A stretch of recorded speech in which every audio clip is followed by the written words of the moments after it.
Hey,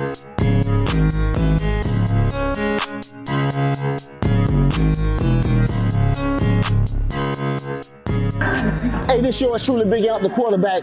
QB Talk, the podcast. Man, I had to come down to Valdosta, Georgia to see my partner. Come on, man. Hey, man. Big Nick. Boy, come on, man. Hey, man, I'm glad to have you, brother. I'm glad you're in the city as always. Boy, you know, when you come through here, you know it's special, man. Man, listen to me.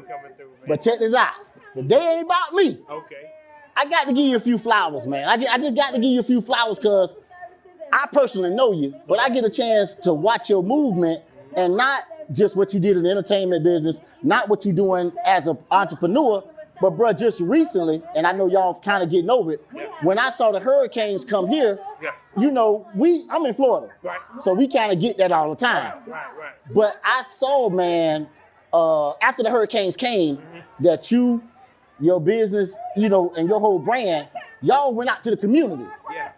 And that's what I be waiting to see, and that's what I be wanting to see. So, man, what made you feel compelled to go to the community, man? Just like you said, like, so I also wasn't used to that. You know, Florida, man, y'all getting them ripping through the all the time. Right. But we weren't ready, man. I mean, they caught us with our pants down, man. Okay. I mean, and I know that the city needed help, man. And I saw that demand, man, and I said, I gotta feed my city because they've been so good to me. You know what I mean? Like, people have been, the community, man. I mean, you see me out here now. Right. The community has blessed us so much, man, that I ain't got no choice but to do it. You know what I'm saying? I gotta get back, man. And there was so many people. I had the food. It's just, let me tell you, I got work. So, you know, we didn't have power.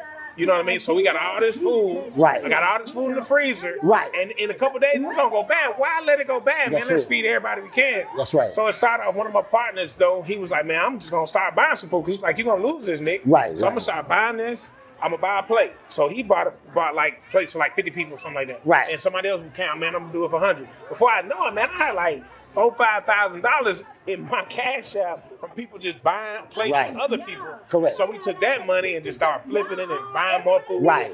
Man, it was just a blessing, man. So I'm just glad to be able to do it, though. You know what I mean? And I'm glad that the community actually stepped up with me. Right. And got out there and do it. So it just ain't me, man. That's God and everybody else. Right. And one thing about it, sometimes, and this is what being obedient is all about. Right. Sometimes, bro, it takes a person to start. Yeah. And once they start, then everybody kind of kicks in and has a trickle effect. Yeah. Well, listen to me, man. One thing about it, man, I know anytime I'm coming through Georgia, I'm concerned about the turkey legs. Okay. All right. I'm the turkey legs and the lemon pepper. So let me say this. I know this is a very, very big turkey leg place in Houston. But, bro, I'm voting for you down here. If you down here and you can't get to Houston, they got to come see you, Nick. Come see me, man. And look, and so that took off. And that was just random, right? So we always sold turkey legs at the football game. Right. You know what I mean? Let me put that down. Right. So we always sold turkey legs at the football game. And it was by happenstance, somebody was like, Nick, man, have you seen this, whatever, they're going on? I said, no, I haven't seen them. Then my wife was like, well, hey, check this out. And so I went in there and I saw what was going on. I said, okay, well, let me do my one too. Right. And, man, people started enjoying it. You know, mine's are a little different from what I understand. Right. They got it going on out there. No doubt. But you know, look, man, people enjoy what I got going on. That's it. And then we've been running with it ever since. But I pay homage to them. Right. They definitely was, you know, doing their thing. And we putting it down. You know look here. You got a little secret something in there because people driving 20 and 30 miles. Man, they driving, man. I had a lady drive from Central Florida. Right. She said she come up here every chance she get just to get a turkey leg, man. And so, you know what I mean? And then once people get here, they see it online because it started growing online. Right. Once they get up here, then they try everything else. They're like, oh, he got ribs, he got all this and everything else. So it all works, man. Then the wings, lemon pepper. Come on, man. You already know. I'm your lemon pepper ambassador. Now, check this out. I'm from Florida, and I love Ross. Right. And they doing their thing. Right. But, boy, you got a lemon pepper. A lemon pepper. No, man. And so these are the last two things that I got to get to because in terms of what my podcast is based about and in terms of my audience, it's all about pivoting, making the necessary adjustments, and just from an entrepreneurial standpoint, let them know that it's okay that sometimes you don't have everything figured out, but you got to have faith and start and progress. Yeah. You know what I'm saying? Let them know that because you're a successful business person. Man, so for me, man, my staff makes fun of me because when somebody comes in, they ask a special request or anything else, I always say, man, I can make it happen. Right. Let's get it. I can make it happen. Right. They get tired of me saying I can make it happen, but that's my mindset. Right. I'm gonna make it happen. So when I started Big Nicks, I didn't have the usual or the expected business plan. You know? Okay. I didn't. I knew what I wanted. I had that vision. Right. You know what I mean? And of course, I did have some means. So I'm not just saying just jump out there and just start doing something. Right. You know, but I had it down to a science in my head. Correct. I started putting it on paper, and then I started going through the process. But in that, though, I took some of the knowledge that I've always had. I come from humble beginnings. Right. So I know how to take some, flip some, bring it back, flip it again, double up. You know what I mean? Right. So because of that, I knew, okay, look, man, I got to get in here. I'm going to have to do it. And sometimes you got to pivot because, man, you hit a roadblock. The biggest thing is don't stop. There you go. That'd be the biggest thing. People give up. Man, I started off with my Tahoe and a grill. Okay. You know what I mean? This is after the music. Right. I had a Tahoe and a grill. Right. You know what I mean? Right. And then we went from there to, trailers, and restaurants, brick and mortars, and now building our own. Right. But we just ain't stopped. Every time they say I can't do something, I'll be like, why? Tell me why. That's it. Tell me why. That's it. Why? And we don't have to listen to what we can't do, because one, we got that man, and two, we understand that the faith without the works is dead. Hey, you just said it. You hit it on the head. You got to work, though. Now, don't get in here. I don't care what business you're doing. Don't think that you ain't going to put in some manpower. Every once in a while, you'll see that story about such and such that got here, they did this. Yeah, man, that's one of the million. You got to work, bro. And that just... Hey, hold up. Let me ask you a question. Because when I say it, I sound like the bad guy. But in terms of you got to work, the rules do apply to everybody. Man, come on now. So CEO don't mean that you don't have to do no work. Oh, no. Because when I say that, some people think that I'm, still in the dinosaur age. And luckily, I was able to create 6 degrees of separation just by outworking my opponents or competitors. Not to mention I had the mindset. And so one thing I got to get to, man, and I got to say this. I remember your restaurant that you're in right now when you and your mom then was cleaning it up and setting it up in preparation. So to come and see how it's evolved and how your customers embrace you, bruh, that's just beautiful, because you're not considered a mom and pop restaurant. You're not considered a black restaurant. You just a good eating establishment.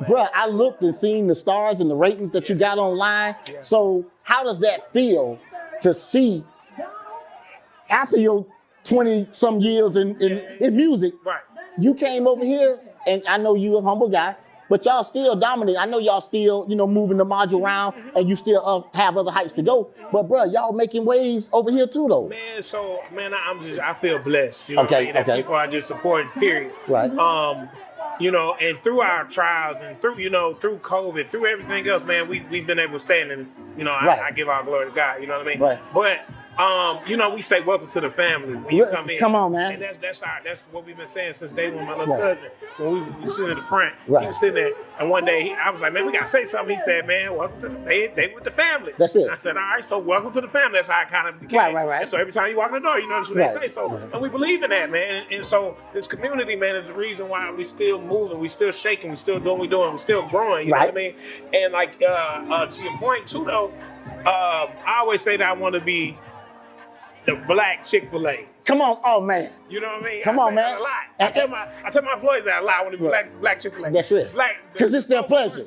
It's their pleasure. It's their pleasure. And then on top of that, though, another thing that I always say, man, I don't want to just be the best black business. I want to be the best business. You know what I'm saying? And that comes from mindset. Yeah. And in my opinion, and I know we can't reach and we can't teach everybody, but for the ones that's trying to grasp it, like, you got to take responsibility for your business module and for what your business do. Yeah. Because it's not everybody's story that we don't care about our customers. You feel me? And so it's you, and it's about 4 more people that had success and was in the industry a long time, but moved over here to the food and used some of those same principles and characteristics and relationships to enhance what they're doing.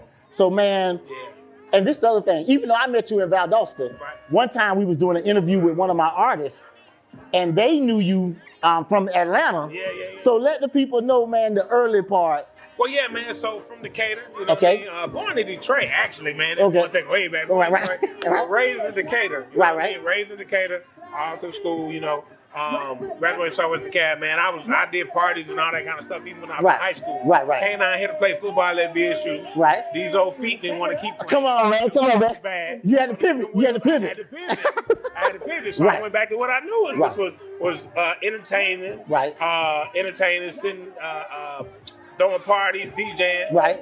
Everybody started getting drunk though. Everybody inebriated. They need some food. Yes. So at the same time, I got this doing this party I'm gonna start selling them some food. That's it. And it just started evolving into this. So this something. It's natural. Everything. You know what I mean? That's another thing. People be trying to force stuff. It's something I really love. I really enjoy. So you know, I put in a lot of work, but I enjoy this work. I enjoy it, man. And it don't feel like work when you enjoy it. There you go. And I love entertaining people. I love people, man. But yeah, man. It's it's just been all right, man. It's just a blessing, bro. Yeah. So all I want to say is this here, man. With you running for office and running for councilman, is it anything that you want to say to the people that already know you and know what you bring to the community?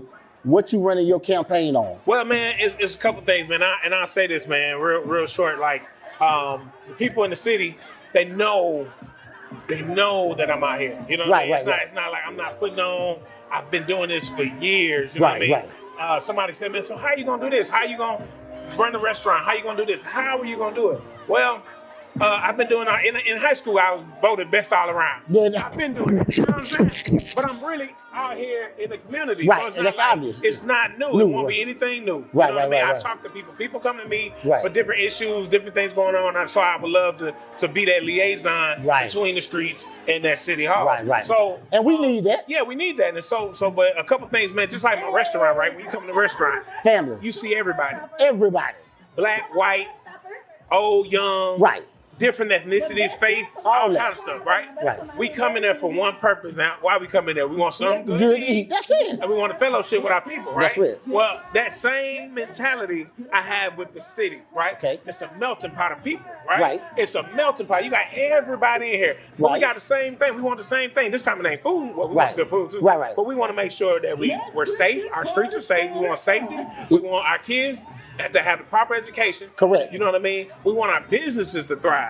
We ain't nothing without a small business. Come on, man. So I gotta have the businesses thriving, man. And being an entrepreneur, I'm that person. That's it. I know about the red tape and everything we had to go through. I know about trying to make sure that we can survive. You know what I mean? Through all the pandemics, all the crises, all the hurricanes, we need a plan. And so I know that I can get in there and do that. And on top of that, we need to make sure, man, taxes and Valdosta are going crazy right now. Come on, man. So we got to expand the tax base. You know how you expand the tax base? You got to get better jobs here. If you get better jobs, get more factories, more plants, more... And make it business friendly and attractive for other businesses. Makes it attractive. So guess what? So then now I can afford to go buy that house. Now I can afford to go do this. So I'm not living impoverished anymore. So if I got more jobs here, you know what I mean? I expand that tax base. So now my taxes ain't that much because we all sharing it instead of right here. You know what I mean? That's just a little bit of it, though. You know what I mean? But I get it. And that's why we need a person that care, a person that's from the community. And remember, of course, I'm a Florida resident, but what y'all doing here affects me too. Why? Because I frequent this area, and your area has been good to me. You coming up to Wild Adventures. Yes, sir. You're coming up to, other things, Valdosta State. Coming up, so all this affects everything, man. We're 75. That's a straight thoroughfare, straight through our city. That's it. You coming, you stopping. And you can't get to Atlanta without coming through it, especially if you're coming from my way. So like, you going up 75. We should be that city. We are that city. We can take it to another level. Okay. Well, man, I appreciate you giving me your time. All I want to say is this, man. Is there any words of encouragement that you want to give to my audience before we get out of here? Yeah, man, just don't stop, man. I know it sounds real cliche, man. Nike said it best, man. Just do it. I'm telling you, I know that sounds is so cliche. I'm telling you, I tell my employees all the time, man, just do it. They tell you you can't do it. Why? Why can I not do it? Just do it. Make it happen. Let's get it. That's the only way. I mean, honestly, don't give up because it might not work today, but I swear if you just keep on going, man, just keep on moving, it's gonna happen for real. That's right, Lotto. You gotta be in it to win it. This your boy Big Amp, the quarterback, QB Talk, the podcast, and we gonna tell you something real instead of showing you a highlight reel. Double salute, dude. I appreciate you, my brother. Appreciate it.